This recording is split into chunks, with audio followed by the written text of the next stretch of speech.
Olá meus amigos, tudo bem com vocês? Estamos aqui mais uma vez para falar e abordar alguns temas relacionados às glomerulopatias, que são um assunto bem interessante que eu gosto muito de estudar e pratico no meu dia a dia na nefrologia.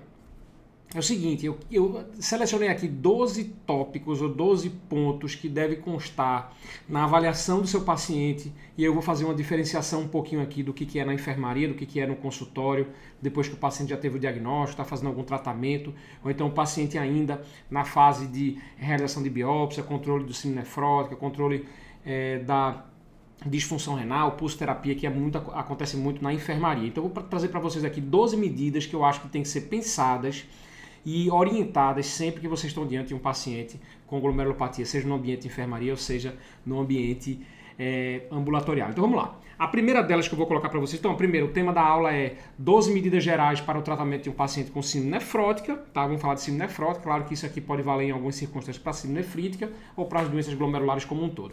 Então a primeira coisa que a gente sempre pensa é a restrição de sódio. O que acontece com a síndrome nefrótica? Ela causa muita reabsorção de sódio e água. A gente tem uma hiperativação de um canal que a gente chama canal epitelial de sódio, que é o ENaC, que está presente no túbulo proximal, mas muito também no túbulo distal. É onde haja milorida, lembra? Aquele canal onde o lítio entra na intoxicação por lítio. Enfim, esse canal é um canal que faz com que haja uma absorção importante de sódio. Esse canal, ele muitas vezes é ocupado por uma substância que na síndrome nefrótica, ela está em excesso passando na urina, e aí a plasmina acaba ocupando esse espaço, retirando o espaço de uma outra molécula, fazendo com que haja hiperatividade e hiperativação do ENaC. Esse é um aspecto importante. Então, quando o paciente, você está diante de um paciente com síndrome nefrótica e edema, a restrição de sódio ela é muito importante. Muito importante porque vai fazer com que haja um balanço negativo de sódio. Quando a gente consome menos, elimina mais. E aí o paciente tem uma tendência a diminuir a retenção hídrica, que acontece muitas vezes em associação. Mas é necessário restringir água também. Isso é uma questão bem importante. A gente não necessariamente precisa restringir água se a gente não estiver diante de hiponatremia. Lembra que a gente tem hiponatremia hipervolêmica, normovolêmica e hipovolêmica. Nas hiponatremias hipervolêmicas, que são insuficiência cardíaca, cirrose, doença renal crônica e síndrome nefrótica, a gente precisaria restringir água também, porque o conteúdo de água livre, a quantidade de água livre no plasma está maior do que a quantidade de sódio, apesar de o sódio corporal total estar alto. Então a gente faz a restrição de água. Mas se o paciente tiver normonatrêmico, por exemplo, um paciente que já não está com síndrome nefrótica, não está descompensado na enfermaria, mas está no ambulatório já sem edema e o paciente não tem hiponatremia, esse paciente só precisa restringir o sódio, continuar restringindo o sódio e não precisa restringir mais a água, porque ele não está mais com intoxicação hídrica da hiponatremia hipervolêmica.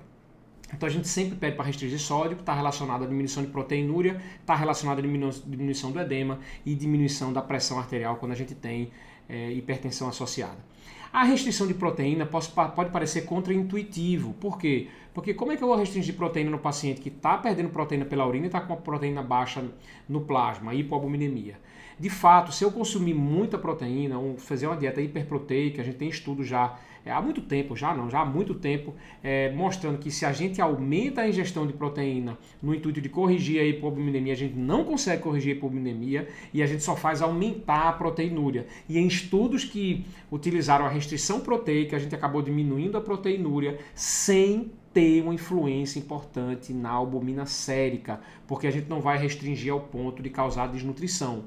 Ou seja, se a gente faz a restrição de proteína, a gente acaba diminuindo a proteinúria sem influenciar na albumina sérica, então é por isso que a gente diminui o consumo e faz a restrição de proteína. Tá? Uso de inibidores do sistema renina-angiotensina-aldosterona, tanto inibidor de ECA ou BRA e antigamente inibidor de renina, a gente deve utilizar, mas lembrando aqui a dica de a gente não utilizar isso no contexto de síndrome nefrótica descompensada, porque a gente vai exigir doses elevadas de diuréticos e muitas vezes existe o desbalanço hemodinâmico, microhemodinâmico renal, causando lesão renal aguda. Então o próprio Cadigo diz que nessa fase de uso de doses altas de furosemide, especialmente na síndrome nefrótica, a gente evita utilizar inibidor de ECA e BRA para evitar uma lesão renal aguda hemodinâmica, mas sem dúvida, após esse paciente estabilizar, a gente deve introduzir, geralmente ambulatorialmente, inibidor de ECA ou BRA, tanto faz na nefrologia, qualquer um dos dois.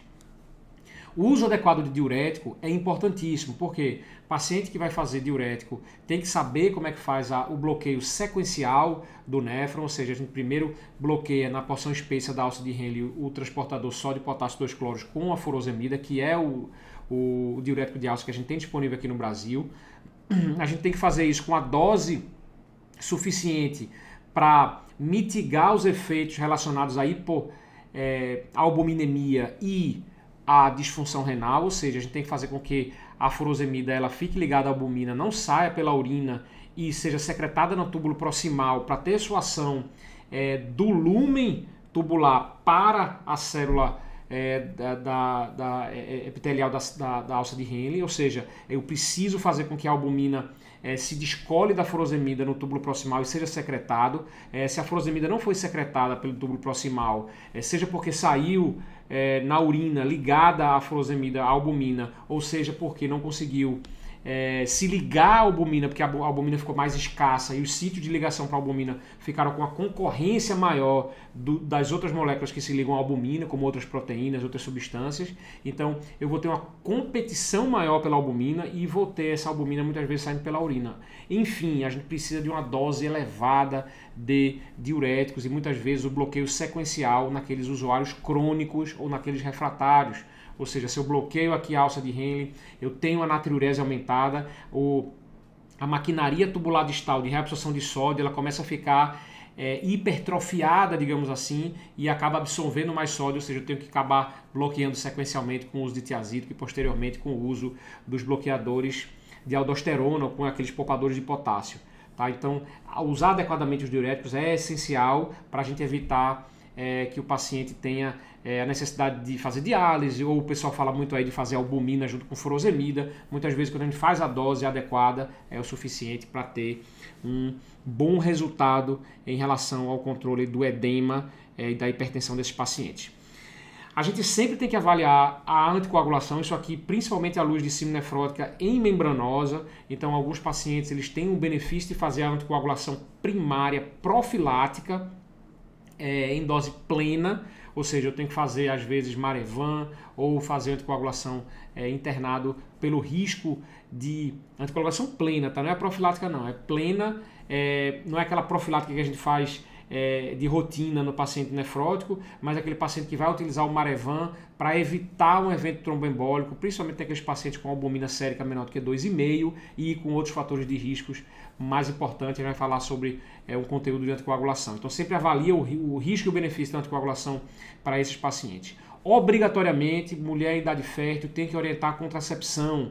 Então é muito comum os pacientes às vezes chegarem, toda mulher jovem em idade fértil que chega na enfermaria, que existe uma possibilidade da necessidade de utilizar imunossupressores que são teratogênicos do tipo micofenolato, ciclofosfamida. A gente tem que fazer o beta-HCG para se resguardar de que a paciente não estava gestante naquele período, mas também depois que ela sai com o tratamento imunossupressor, quando ela sai com o tratamento com inibidor de equilibrar, eu tenho que orientar a contracepção para evitar uma gravidez não programada durante o curso da glomerulopatia. Então é importantíssimo falar nisso e é muitas vezes negligenciado.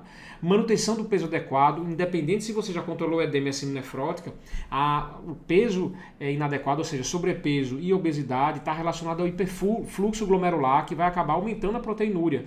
Então um dos fatores de proteção que a gente utiliza na prática é tentar fazer com que o peso seja controlado. E deve-se estimular a atividade física, ele tem um efeito anabólico importante, a gente acaba diminuindo a proteinúria. E não vai dizer, não, eu vou fazer atividade física vai piorar minha proteinúria hematúria. Não, é um efeito importante, não só para a saúde glomerular, mas também para a saúde global e ajuda também na manutenção de um peso adequado. Então tem que estimular a atividade física, que é importante para evitar tromboembolismo venoso, é importante para controle de hipertensão, é importante para controle de proteinúria, é importante para manutenção do peso adequado, fora os benefícios cardiovasculares e também relacionados a neuropsiquiátricos também, tá? Então é importantíssimo estimular. Cessação de tabagismo, aqui não precisa nem falar, né? A gente vê muito isso na IgA, né? O paciente que para de fumar, ele tem um controle melhor da proteinúria, ele tem um controle melhor da hipertensão, ele tem também uma diminuição de chance de progressão de glomerulopatia. Então, cessação de tabagismo deve ser para todo mundo, que tem influência em relação à progressão da doença renal.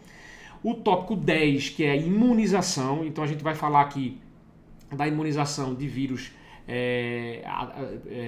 mortos, né, o fragmento de vírus vivo a gente costumeiramente não faz em paciente imunossuprimido, né, por exemplo, febre amarela ou herpes zoster geralmente não faz em paciente já imunossuprimido, mas a imunização é claro, para hepatite B, a imunização para Covid, a imunização para influenza e a imunização para pneumococos é o que a gente faz de rotina para esses pacientes, então a gente deve fazer mesmo na vigência de imunossupressão, porque muitas vezes pergunta assim, ele está imunossuprimido, vai adiantar? Adianta sim, a gente aprendeu muita coisa a respeito disso com o Covid. Pacientes imunossuprimidos, eles não têm uma resposta virológica, eles não têm uma resposta imunológica, assim como o paciente não imunossuprimido, mas ele tem muito benefício em se fazer imunização, porque eles são um grupo de maior risco, tá? Você sempre vai avaliar também o uso das estatinas. Então, paciente que tem síndrome nefrótica, que a gente acha que a síndrome nefrótica tem um curto período de progressão, exemplo, lesão mínima ou GESF, paciente chegar lá com 300 de LDL, é para fazer estatina ou não, a gente não tem a certeza. Mas na membranosa, que é uma glomerulopatia que habitualmente tem uma resposta clínica mais lenta, a gente estima que esse paciente vai ter hipominemia e hipercolesterolemia por mais de 6 meses a 12 meses. A gente costuma utilizar a estatina em dose baixa, cuidado com intolerância, cuidado com sintoma muscular e interação medicamentosa. Então sempre fica de olho na estatina se você não vai utilizar a estatina, algumas vezes com inibidor de calcineurina, pode alterar o nível sérico de inibidor de calcineurina, então tem que sempre estar de olho se a estatina não pode ser, e olhar se não tem outra condição associada que justifique o uso da estatina. A gente não tem trabalhos ainda robustos que indiquem ou não o uso da estatina na síndrome nefrótica, principalmente naquele período inicial de 12 meses. Tá? E por último, redução do consumo de álcool, que está relacionado a ganho de peso, que está relacionado a sintoma neurológico, que está relacionado a risco de não uso adequado das medicações, da adesão terapêutica, de hepatotoxicidade, de toxicidade pancreática. Então, esses pacientes são estimulados a não consumirem álcool, ou reduzir o consumo de álcool se forem pacientes etilistas ou consumidores de álcool de maneira abusiva, tá bom? Então, foi muita informação, aqui a ideia é a gente tentar contemplar e fazer um resuminho de tudo que eu acho mais importante. É claro, se a gente falar de imunização é um monte de coisa, a avaliação de estatina tem um monte de estatina. Que estatina a gente prefere? A gente sempre prefere a atorvastatina. Cessação de tabagismo, a gente tem que saber pelo menos e conhecer quais são as estratégias iniciais para poder farmacológicas para cessar o tabagismo. A gente poderia falar aqui de um controle melhor em relação a peso. Enfim, a gente tem vários detalhes que podem ser falados sobre esses assuntos, mas eu selecionei aqui 12 que são importantes no tratamento, na avaliação de todo paciente com doença glomerular. Eu espero que tenha sido enriquecedor para vocês e a gente se encontra no próximo conteúdo de glomerulopatias aqui do Nefratual. A gente se encontra lá. Um forte abraço.